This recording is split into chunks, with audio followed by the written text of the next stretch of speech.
krásně naklonila. První kolo ve vzduchu. Co to? Kluci, puste to dolů, z kopce dolů. Vidím signál z kabiny, ne, půjdeme ještě nahoru.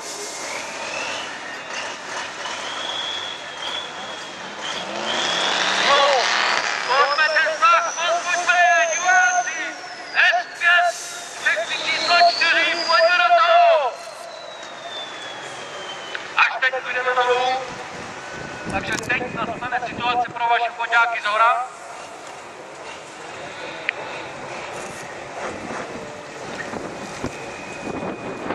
Taková Tatra má třeba spotřebu na typ terénu zhruba asi nějakých 80 až 90 litrů na 100 km. Teď je ten pravý okamžik. A ještě jeden okamžik a možná ještě 2 okamžiky a Tatra bude dolů.